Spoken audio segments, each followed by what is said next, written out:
Chaque année, c'est vrai que ça fait maintenant 6 ans qu'on fait ce super festival qui a un succès populaire, puisqu'il y a entre 3 et 4 000 visiteurs chaque année. Voilà. C'est une fréquentation qui se stabilise depuis quelques années maintenant. C'est quand même bien, hein? Oh, c'est chouette, oui, c'est bien. C'est les gens qui viennent d'où? De loin?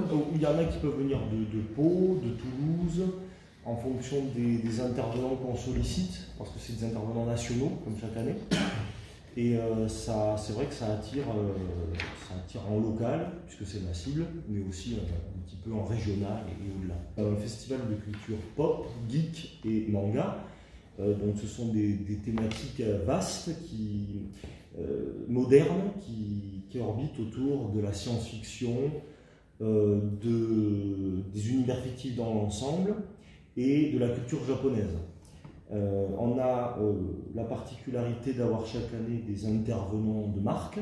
Cette année, on a de nouveaux intervenants, on essaie de varier d'une année sur l'autre. Et donc, je vais vous les présenter un petit peu. Nous avons Geneviève Douang, qui est la voix de plusieurs personnages cultes de jeux vidéo, de manga. Elle incarne notamment Évangéline dans la série Wakfu, qui est une grande série de dessins animés très connue. Nous avons également le youtubeur Tokyo Nojo, qui est un youtubeur japonais qui s'amuse à comparer un petit peu les modes de vie en France et au Japon. Énormément en vogue en ce moment.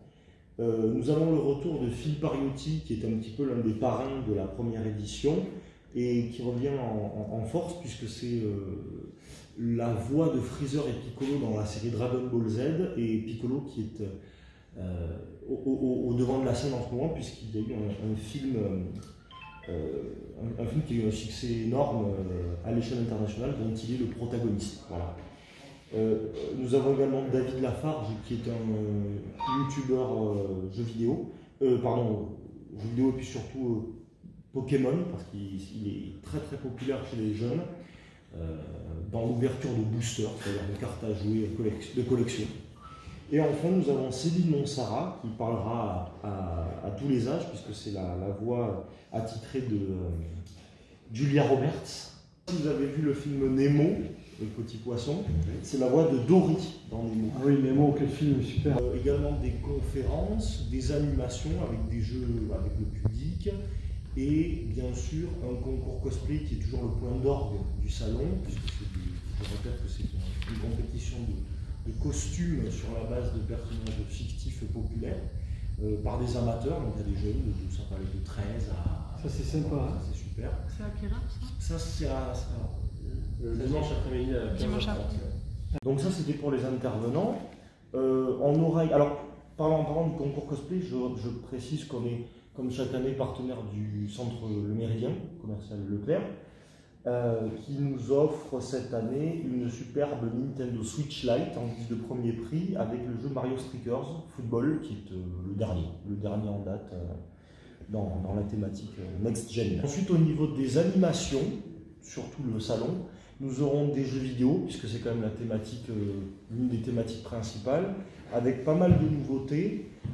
Donc bien sûr, on a toujours la Next Gen, c'est-à-dire les consoles de nouvelle génération, avec des PlayStation 5, des Xbox série X, série S, également le casque de réalité virtuelle Oculus qui s'appelle maintenant Meta, et on a une nouveauté également, c'est le stand de bornes d'arcade, qui est en fait, les bornes d'arcade, pour rappel, vous savez, c'est les meubles qu'il y avait dans les bars, où on pouvait jouer avec à côté des flippers et tout ça. Ah bon?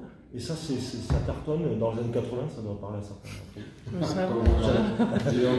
C'est lourd, ça. Voilà. Non, oui, enfin voilà, donc les bandes d'arcade, et on en a des magnifiques qui sont d'une marque made in France, qui s'appelle Neo Legends. Et c'est ce qu'on appelle du rétro gaming, parce que c'est des jeux d'ancienne génération.